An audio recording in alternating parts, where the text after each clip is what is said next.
Hello बच्चों, कैसे आप सभी बच्चों। हमारे टॉपिक जो था नरेशन वो कंप्लीट हो चुका था। उसके 6 पार्ट हमने बनाए हैं और एक शॉर्ट पार्ट भी है जिसमें कंप्लीट शॉर्ट है। वो आप देख सकते हैं, उसको प्लेलिस्ट में जा करके वीडियोस में जा करके देख सकते हैं चैनल को जो है। अब बच्चों आज का हमारा जो टॉपिक होगा जिसका नाम है वॉइस। वॉइस बच्चों जिसको हम जानते हैं एक्टिव पैसिव के नाम से। एक्टिव पैसिव बच्चों आपने बहुत बार पढ़ा होगा, 6 क्लास से स्टार्ट हो जाता है वैसे ये, लेकिन कई बार क्या होता है कि हमारे माइंड में सेट नहीं हो पाता। तो जिस तरह से नरेशन हमने कंप्लीट करे हैं वैसे इसके भी कुछ पार्ट बना के आपको मैं बहुत अच्छे से बहुत इजी में बताऊंगा, रूल बाय रूल बताऊंगा मैं आपको जो है। ठीक है बच्चों, ध्यान से समझिएगा, बस आप वीडियो बड़े ध्यान से देखिए, जो मैं कहता हूँ उसको सुनिए और जो लिखता हूँ उसको समझिए। ओके, तो देखिए एक्टिव पैसिव, इसको हम पैसिव वॉइस के नाम से भी जानते हैं। देखिए मैं बताता हूँ आपको पैसिव वॉइस। पहले बताता हूँ कि एक्टिव पैसिव होता क्या है बच्चों। एक बात ध्यान, एक्टिव का मतलब आप सभी जानते हो एक्टिव गति यानी एक्टिव है बस आप, और पैसिव का थोड़ा सा निष्क्रिय हो गया है ना। यानी हम कहें कि यहाँ पर अकर्मक और सकर्मक यानी ट्रांजिटिव और इंट्रांजिटिव वर्ब दो काम करती है। कुछ कंडीशन में क्या होता है कि इंट्रांजिटिव वर्ब होती है उनका पैसिव वॉइस नहीं बनता। जैसे कि मैं कुछ सेंटेंस बनाता हूँ, देखिए मैं कहूँ राम टीचेज मी इंग्लिश, राम टीचेज मी इंग्लिश। और एक कहूँ मैं Ram is laughing, Ram is laughing. तो अब देखिए बच्चों यहाँ पर जो सेंटेंस बने हैं, देखिए ये है, हमें वाक्य की पहचान करना आना चाहिए। सबसे पहले तो मैं जो बात कर रहा हूँ कि हमारे सामने जो वर्ब होती है, क्या होती है वर्ब, मेन वर्ब की मैं बात कर रहा हूँ, मेन वर्ब मुख्य क्रिया, जिसको हम कहें एक तो होती है कर्तावाचक, या होती है कर्मवाचक, यानी एक दूसरी भाषा में बात करें ट्रांजिटिव और इंट्रांजिटिव। यानी पैसिव वॉइस में काम करती है, एक तो होता है ट्रांजिटिव वर्ब, ट्रांजिटिव वर्ब, और दूसरी होती है इंट्रांजिटिव वर्ब, इंट्रांजिटिव वर्ब। बच्चों ट्रांजिटिव वर्ब जो होती है उसका अपना एक क्या होता है, ऑब्जेक्ट होता है। क्या होता है, ऑब्जेक्ट। और इंट्रांजिटिव वर्ब का कुछ कंडीशंस को छोड़ करके जो मैं बताऊंगा आपको, इसका कोई ऑब्जेक्ट नहीं होता। जैसे कि यहाँ पर मैंने लिखा राम टीचेज मी इंग्लिश, तो राम क्या है, एक सब्जेक्ट है, टीचेज क्या है, एक वर्ब है, और ये क्या है, ऑब्जेक्ट। और इसको हम अभी ईटीसी में मान लेते हैं, फिर आगे समझाऊंगा क्या है। तो जिस वर्ब का ऑब्जेक्ट होता है उसका पैसिव वॉइस बनाया जाना संभव है, और लेकिन जिस वर्ब का ऑब्जेक्ट नहीं होता है, सब्जेक्ट है और ये पूरी की पूरी वर्ब है, तो यहाँ पर इसका ऑब्जेक्ट नहीं है, तो इसका पैसिव वॉइस भी नहीं बन सकता। ध्यान से समझिए जो मैं आपको बताना चाहता हूँ। ट्रांजिटिव वर्ब जिसका ऑब्जेक्ट होता है, इंट्रांजिटिव वर्ब कुछ कंडीशन को छोड़ के इसका ऑब्जेक्ट नहीं होता है। समझ में आया आपको? आएगा समझ में, कैसे नहीं आएगा। देखिए मैं एक बार इसको बना के बताता हूँ आपको यही बता रहा हूँ। राम टीचेज मी इंग्लिश, तो मैंने क्या किया, जो मी जो है ना इसको तो मैंने बदल दिया आई में, और टीचेज यहाँ पर आया तो मैंने यहाँ आई एम लगा दिया, और टीच का कर दिया मैंने टॉट, TAUGST, और यहाँ पर फिर मैंने लिख दिया इंग्लिश, तो आई एम टॉट इंग्लिश, और यहाँ कर दिया मैंने बाय राम। अब कहो बच्चों क्या ये गलत कहा क्या मैंने यहाँ पर?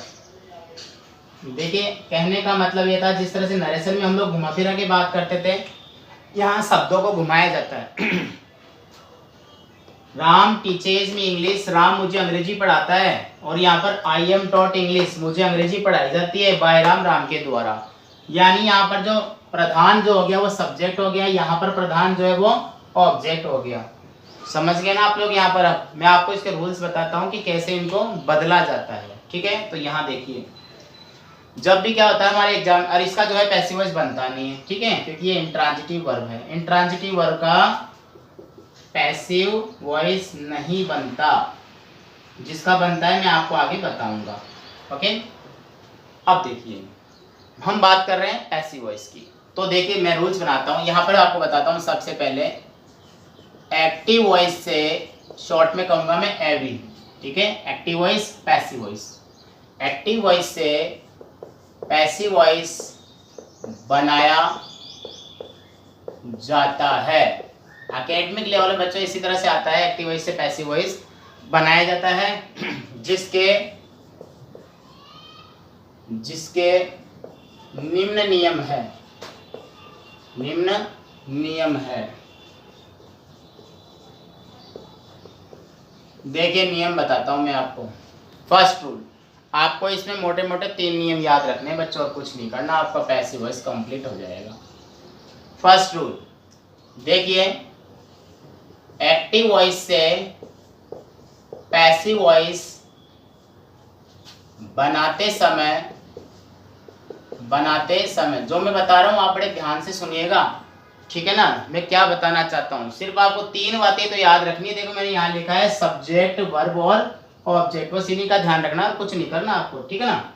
तो देखिए एक्टिव वॉइस से पैसिव वॉइस बनाते समय सब्जेक्ट को ऑब्जेक्ट के स्थान पर तथा ऑब्जेक्ट को सब्जेक्ट के स्थान पर निम्न रूप से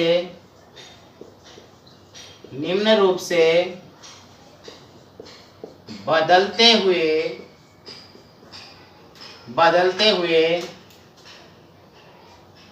स्थान परिवर्तन करते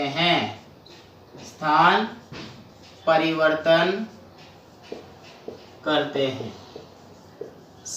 यानी कि मैं ये कहूँ, when we change the active voice into passive voice, the subject of active voice change into passive voice as a object, and the object of active voice change into subject in a passive voice। यानी बात कहें कि active voice के sentence में जो subject होगा वो passive voice में ऑब्जेक्ट बन जाएगा, और एक्टिव वॉइस के सेंटेंस में जो ऑब्जेक्ट होगा वो पैसिव वॉइस में सब्जेक्ट बन जाएगा। कहने का मतलब स्थान परिवर्तन भी होगा और बदला भी गया है, ठीक है ना, समझ में आया ना। देखिए किस तरह से, सपोज करो कि हमारे सामने सब्जेक्ट आ जाए, कौन, आई आ जाए। प्रोनाउन चार्ट मैंने आपको बताया था बच्चों, ऐसे नरेशन के अंदर कंप्लीट कराया था। सब्जेक्ट यहाँ पर हम बात कर रहे हैं एक्टिव वॉइस में, ए बी के अंदर, और ये कौन है, सब्जेक्ट है, एस। तो पैसिव वॉइस में क्या करेंगे, इसको कर देंगे मी। क्या कर देंगे, मी कर देंगे। आपने पढ़ा होगा आई माई मी। देखिए आई माई मी, मैंने बताया था ये सब्जेक्ट है और ये ऑब्जेक्ट है, ये रिलेटिव सब्जेक्ट ऑब्जेक्ट दोनों होते हैं। तो हमने तो आई को करना है मी, हम क्या बना रहे हैं, सब्जेक्ट को ऑब्जेक्ट के स्थान पे ला रहे हैं। क्या कर रहे हैं, स्थान बदल रहे हैं बच्चों, ध्यान रखना। एक्टिव वॉइस में अगर आई दिया हुआ आ गया तो पैसिव वॉइस में इसको माई में बदल देंगे और ऑब्जेक्ट के स्थान पे चला जाएगा। अगर सब जो वी आ गया तो क्या करेंगे, अस, वी का क्या हो जाएगा, अस। यू आ जाए, यू का हो जाएगा यू।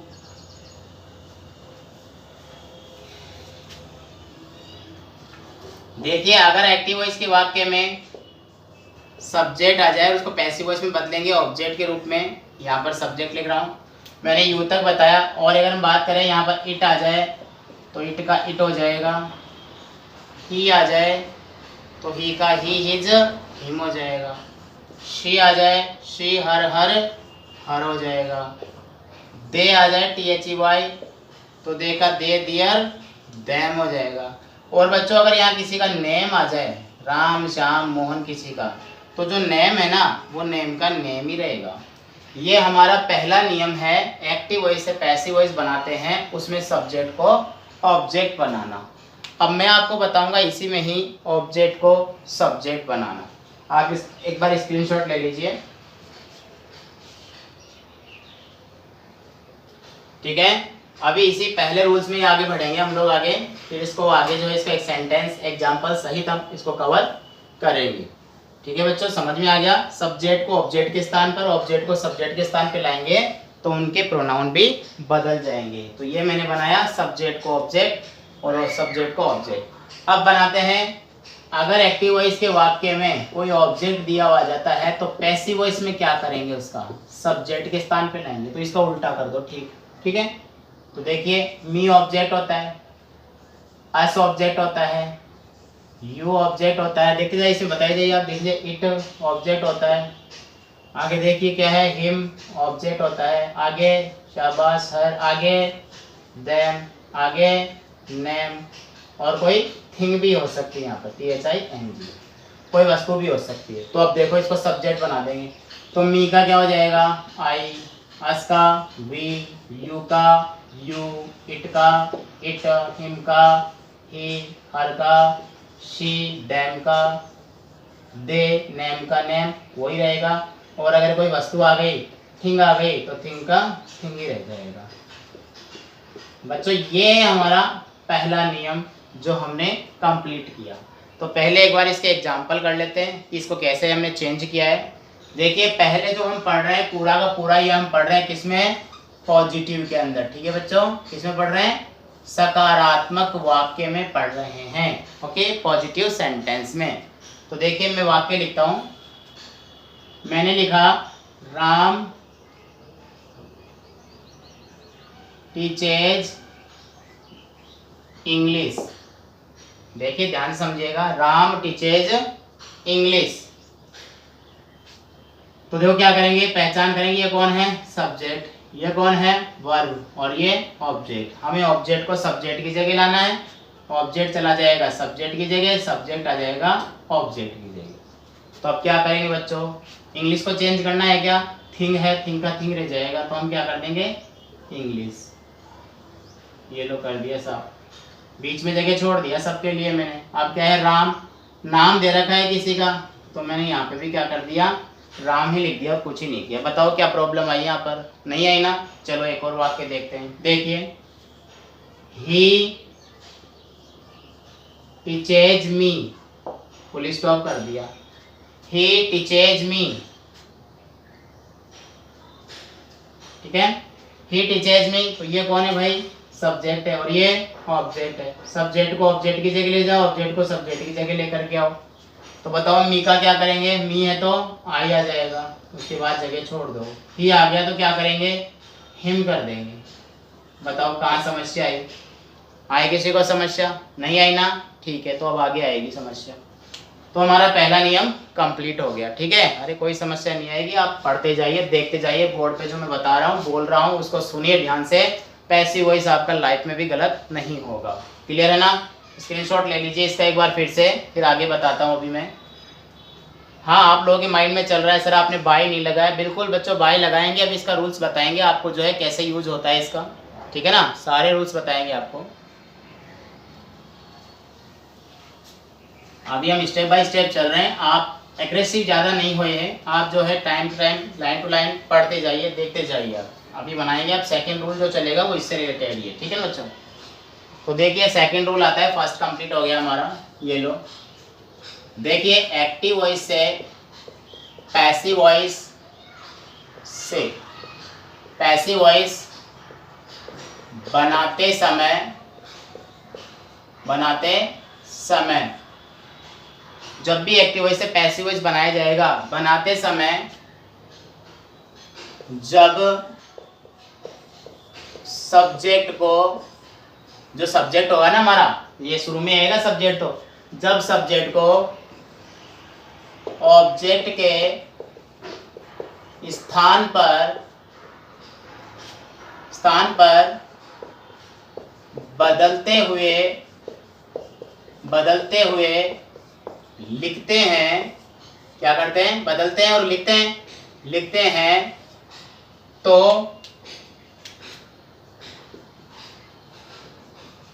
उसके तुरंत पहले, उसके क्या करेंगे, उसके तुरंत पहले, देखो ज्यादातर बच्चों क्या आता है आप सभी जानते हो, ज्यादातर बाय का प्रयोग करते हैं, तुरंत पहले बाय या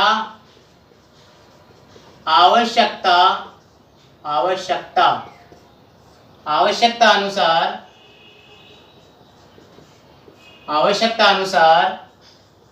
प्रीपोजिशन। देखो बाय भी एक प्रीपोजिशन है, अधिकतर में तो बाय लगाते हैं, मैं बताऊंगा आगे, और या फिर आवश्यकता अनुसार प्रीपोजिशन का प्रयोग करते हैं, ये जरूरी है, प्रयोग करते हैं। देखिए अभी आपको सिर्फ मैं बाय का बताऊंगा, स्पेशल रूल जब आएंगे, जब प्रीपोजिशन आएगा। रूल्स इसलिए कंप्लीट करा रहा हूँ कि कोई प्रॉब्लम ना हो, ठीक है। अब आ जाइए वापस यहाँ पर। देखिए यहाँ पर द राम टीचेज इंग्लिश लिखा हुआ है। अब क्या करेंगे, इंग्लिश का हमने ले लिया, यहाँ पर खाली जगह छोड़ रखी है। अब राम लिखा है तो राम के पहले क्या कर देंगे बच्चों, देखिए मैं यहाँ पर फिर से बनाता हूँ, ये लीजिए अलग से, राम टीचेज इंग्लिश, ठीक है ना। तो इंग्लिश तो ऑब्जेक्ट था हमारा, शुरू में लिख दिया इंग्लिश को, जगह छोड़ दी अभी, राम का चेंज, राम नाम है तो बाय लगा के क्या कर दूंगा मैं यहाँ पे बच्चों, राम लिख दिया मैंने। बताओ कहाँ समस्या आई, दूसरा नियम कंप्लीट हो गया ना हमारा। इसका और देख लीजिए, ही टीचेज मी, बनाते हैं पैसिव सब्जेक्ट और ऑब्जेक्ट, तो बना दिया मी का आई, खाली जगह बाय लगाई, क्या कर दिया हिम। बिल्कुल बच्चों आपको बताएंगे, बाय के अलावा ही बताएंगे, लेकिन आप पहले बाय को समझिए, ठीक है ना। ये हो गया हमारा सेकंड रूल, ले लीजिए आप इसका स्क्रीनशॉट, फिर आगे बताता हूं मैं, ठीक है। अब पूरा इरेज करूंगा और आगे बताऊंगा मैं। अभी हम स्टेटमेंट के अकॉर्डिंग पढ़ रहे हैं, मतलब पैसिव सॉरी पॉजिटिव में पढ़ रहे हैं। आपको इसका भी इंटरोगेटिव, तीन तरह के पढ़ेंगे हम इसमें, इंटरोगेटिव पढ़ेंगे और इंपेरेटिव पढ़ेंगे। नरेशन में 5 तरह के पढ़ते थे, एक्सक्लेमेटरी, ऑप्टेटिव, इंपेरेटिव, स्टेटमेंट और इंटरोगेटिव, ठीक है ना। लेकिन यहाँ पर 3 तरह के पढ़ेंगे वॉइस में, इसमें पॉजिटिव अभी पढ़ रहे हैं, फिर इंटरोगेटिव पढ़ेंगे और एक लास्ट पढ़ेंगे उसका इंपेरेटिव। गुड। अब देखिए रूल नंबर 3, ये भी छोटा सा, ये ज़्यादा बड़ा नहीं है, ठीक है। तो देखते हैं, एक्टिव वॉइस से पैसिव वॉइस बनाते समय हमेशा, क्या बच्चों, हमेशा ध्यान रखिए, जब भी एक्टिव वॉइस से पैसिव वॉइस बनाया जाएगा तो उसमें क्या होता है, एक नियम लगता है। वो नियम क्या लगता है आप सभी जानते हैं। हमेशा क्या चीज़ फिक्स होती है, वो होती है वर्ब की थर्ड फॉर्म आती है हमेशा, V3 वर्ब की थर्ड फॉर्म कहे तो पास्ट पार्टिसिपल, इसको बच्चों पार्टिसिपल भी बोलते हैं। पास्ट पार्टिसिपल का प्रयोग आवश्यक रूप से करते हैं, आवश्यक का प्रयोग करते हैं। हिंदी कमजोर है बच्चों, ठीक है, आप समझ गए ना। हाँ देखिए, यानी when we change the active voice into passive voice we have to always use only third form of the verb, is that clear? That's enough। यानी हमें थर्ड फॉर्म का प्रयोग कंपल्सरी करना ही पड़ेगा। लेते हैं उसी सेंटेंस को एक बार फिर से। सेंटेंस था राम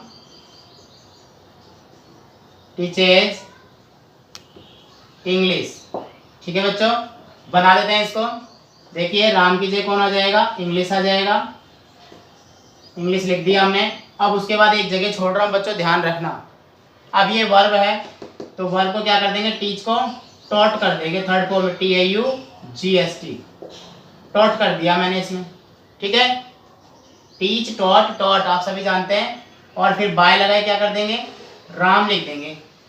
देखिए हमने नियम पढ़ा सब्जेक्ट ऑब्जेक्ट का, हमने नियम पढ़ा, पहला नियम, ये दूसरा नियम, तीसरा हमने पढ़ लिया वर्ब का नियम। समझ में आ गया आपको। देखिए एक और वाक्य था हमारे पास, ही टीचेज मी, ठीक है ना। मी का हमने कर देना है आई, जगह छोड़ के लिख दिया मैंने टॉट TAUGST बाय हिम।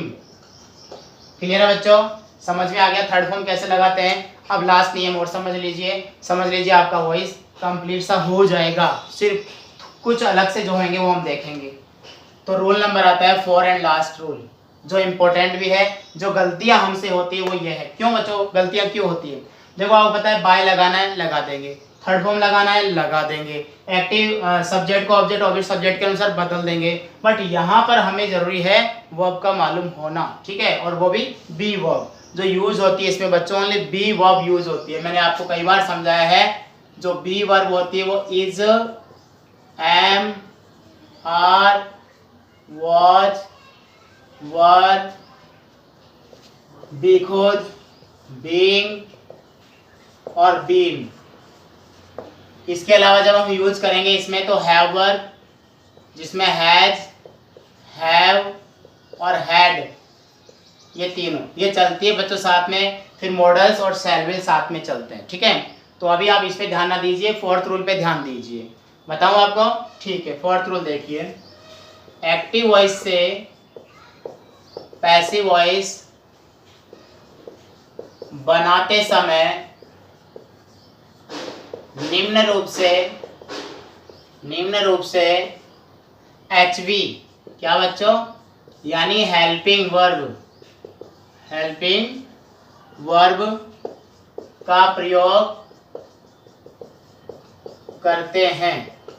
जो हेल्पिंग वर्ब आना कंपल्सरी आपको बताया गया कि देखो बच्चों, यहाँ हमने देखा कि थर्ड फॉर्म आ गई। अब आप जानते हो थर्ड फॉर्म के साथ तो हैज हैव हैड आता है ना, आता है ना, शैल हैव विल हैव आता है, लेकिन यहाँ कुछ चेंज है। तो हेल्पिंग वर्ब कैसे प्रयोग करेंगे आप समझिएगा। देखिए एक्टिव वॉइस का हमारे पास सेंटेंस होगा, पैसिव वॉइस में बदलेंगे, ठीक है। ज़्यादा हार्ड रूल नहीं है बच्चों। तो देखिए दो तरीके होते हैं, जैसे मैंने नरेशन में आपको बताया था, फर्स्ट फॉर्म का सेकंड फॉर्म का हेड प्लस थर्ड फॉर्म, तो यहाँ थोड़ा अलग है, ठीक है। अगर एक्टिव वॉइस के वाक्य में देखिए, मैं स्टेटमेंट यानी पॉजिटिव के अकॉर्डिंग बता रहा हूँ। किसके अकॉर्डिंग, पॉजिटिव के अकॉर्डिंग बता रहा हूँ आपको। ये लीजिए, मैं यहाँ पर पॉजिटिव और लिख देता हूँ ताकि मालूम रहे आपको, पॉजिटिव, ठीक है। एक्टिव वॉइस के वाक्य में अगर वर्ब की फर्स्ट फॉर्म आ जाए जिसमें एस या ईएस हो सकता है, तो पैसिव वॉइस में हेल्पिंग वर्ब क्या लगाएंगे, देखिए इज, एम, आर। और मैंने एक नियम बताया, वर्ब की फर्स्ट फॉर्म किस में चली जाएगी, थर्ड फॉर्म में। बताओ क्या प्रॉब्लम आई, यानी प्रेजेंट इंडेफिनेट में जो हेल्पिंग वर्ब लग रही है वो प्रेजेंट कंटिन्यूअस टेंस की लग रही है ना, यानी इज एम आर लग गई। सेकंड लेके चलते हैं, अगर वर्ब की सेकंड फॉर्म आ जाए तो हेल्पिंग वर्ब, शाबाश, वाज और वर्ब का प्रयोग करते हैं, थर्ड फॉर्म हमेशा आएगी। समझ में आया दूसरा नियम। तीसरा नियम देखिए, अगर देखिए ये था किसमें, पास्ट इंडेफिनेट, तो लगा दिए पास्ट कंटिन्यूअस की हेल्पिंग वर्ब। अगर वाक्य में पहले से is, am, are plus verb की थर्ड फॉर्म आ जाए, या फिर वाज, वर्ब प्लस वर्ब की थर्ड फॉर्म आ जाए, तो क्या करेंगे, देखो बच्चों ध्यान दीजिएगा। इज एम आर अगर सेंटेंस में आ रहा है तो कंटिन्यूटी को इंडिकेट कर रहा है, तो कंटिन्यूटी रहेगी, तो इज एम आर का इज एम आर ही रहेगा, इज एम आर। इसके साथ में जो हम लगा देंगे बच्चों, को क्या लगा देंगे, बीइंग प्लस वर्ब की थर्ड फॉर्म। एक एक्स्ट्रा क्या लगाया हमने, बीइंग। हाँ बिल्कुल बच्चों, सबके एक एक सेंटेंस बताऊंगा, आप एक बार देखिए, ठीक है ना, सबके सेंटेंस बताऊंगा मैं आपको, ठीक है ना। आप देखिए यहाँ पर वाज, वर्ब प्लस, इसमें भी क्या लग जाएगा, being plus third form of the verb. आया समझ में। एक बार आप नियम देख लीजिए, सारे बताऊंगा। अगर सेंटेंस में हैज, हैव और हैड, पता है इन तीनों के बाद थर्ड फॉर्म दी हुई आती है। हाँ बच्चों, यहाँ पर फोर्थ फॉर्म कर लीजिए, ये लीजिए, थर्ड फॉर्म ऑलरेडी दी हुई आती है, तो क्या करेंगे, अगर हैज में से आ गया तो हैज, हैव लगा देंगे, या फिर जो हैड का है तो हैड। इसके साथ क्या करेंगे बच्चों, हम लगा देंगे बीइंग प्लस वर्ब की थर्ड फॉर्म। देखो एक्स्ट्रा क्या लग रहा है, ये लग रहा है। अब लास्ट देख लीजिए एक और, हाँ एक चीज़ और आती है इसमें, अगर सेंटेंस में शैल, हैव या फिर विल हैव, दोनों के साथ आता है हैव, प्लस वर्ब की थर्ड फॉर्म आ जाए, तो क्या करेंगे बच्चों, इसमें करेंगे शैल या विल के साथ में हैव के साथ में been plus third form of the verb. ज़्यादा हार्ड नहीं है, आप तो ये शैल विल भी ध्यान मत दीजिए, दीजिए हैज हैव हैड आने पर बीन लगा के थर्ड फॉर्म लगा देंगे, ठीक है ना। अब है इसका लास्ट की मॉडल्स, कोई भी मॉडल आ गया उसके साथ फर्स्ट फॉर्म आती है, can, could, may, might, shall, will, should, would, must, समझ गए ना। या आप यही ध्यान रखिए, ये मॉडल कोई भी आ गया तो उसी मॉडल के साथ क्या करेंगे, जो मॉडल होगा उसके साथ लगा देंगे हम ओनली बी, और फर्स्ट फॉर्म को बदल देंगे थर्ड फॉर्म में। तो बताओ कहाँ प्रॉब्लम है, आप इसका स्क्रीनशॉट लीजिए, मैं सभी के एक एक सेंटेंस देता हूँ, फिर आपका टॉपिक क्लियर हो जाएगा, ठीक है ना। ओके, हो गया। हाँ जी बिल्कुल, सबके एक एक सेंटेंस लेंगे, सबके सेंटेंस आपको समझाएंगे। मैं एक ही सेंटेंस से आपको समझा दूंगा सारे सेंटेंस, और हमारा एक ही सेंटेंस चलता है, वो है राम का नाम। वेरी गुड बच्चों, देखिए पहला लेते हैं। सबसे पहले मैंने लिखा राम टीच टीचेज इंग्लिश, ठीक है। चलो मैं कर देते हैं, ये लो मी, राम टीचेज मी। पैसिव में बदलता हूँ, देखो बच्चों, हाँ मी का क्या कर दिया आई। अब देखिए एक चीज और ध्यान में दे लीजिए आप लोग, यहाँ पर देखिए मैं ऊपर लिखता हूँ यहाँ पर, जो आप जरूरी है ध्यान देना। देखिए जब भी कोई एक्टिव वॉइस का सेंटेंस आएगा तो इस तरह से आएगा, सबसे पहले उसमें सब्जेक्ट आएगा plus helping verb plus main verb, दोनों में से प्लस ऑब्जेक्ट प्लस ईटीसी। तो क्या करेंगे, जो ऑब्जेक्ट होगा उसको पहले हम लिख लेंगे, प्लस वाक्य में यहाँ पर हेल्पिंग वर्ब का प्रयोग जरूर करेंगे, जो नियम कहेगा, plus third form of the verb, plus वाक्य में पहले ईटीसी लगा देंगे, प्लस बाय लगा करके प्लस सब्जेक्ट कर देंगे। ये है इसका फॉर्मूला, ठीक है बच्चों। तो ऐसा ही हम लोग करेंगे। देखिए आप लोग, Ram teaches me, then the sentence change into passive voice, me is object, it change into subject, then I. First form आने पर इज एम आर का प्रयोग करते, तो आई के साथ क्या लगेगा, एम लगता है, पता है आप सबको, आई एम। अब कर देंगे थर्ड फॉर्म, देखिए यहाँ पे इसको मिटाया नहीं है मैंने, थर्ड फॉर्म। तो I am taught, TAUGHT, I am taught क्या, बस बाय राम, है नहीं और लिख दिया मैंने यहाँ पर, I am taught by Ram, मुझे राम के द्वारा पढ़ाया जाता है, ठीक है। थोड़ा आगे चलते हैं, एक बार ये लेते हैं इज एम आर वाला। देखिए मैंने लिखा Ram is a teaching English, ठीक है, राम इज टीचिंग इंग्लिश। बनाते हैं इसको, इंग्लिश ऑब्जेक्ट है तो क्या कर देंगे बच्चों, यहाँ पर इंग्लिश लिख देंगे। इंग्लिश इज है तो इज का इज रह जाएगा कि इंग्लिश सिंगुलर है। अब क्या लगाएंगे, बीइंग, इंग्लिश इज बीइंग, ठीक है। Third form taught by Ram. आया समझ में, ये हो गया हमारा, ठीक है बच्चों। ये हमारे पैटर्न है जो हमने कंप्लीट करे हैं। अब जो है वीडियो ज़्यादा बड़ा हो जाएगा, नेक्स्ट वीडियो जो मैं आपके लिए नेक्स्ट क्लास लेकर के आऊँगा, एक बार इसको समझाऊंगा पूरे सेंटेंस और फिर आगे बढ़ेंगे हम लोग, ठीक है। तब तक आप इनके रूल्स माइंड में लीजिए और जल्दी ही मिलते हैं अगले वीडियो में। तब तक के लिए गुड डे, गुड बाय।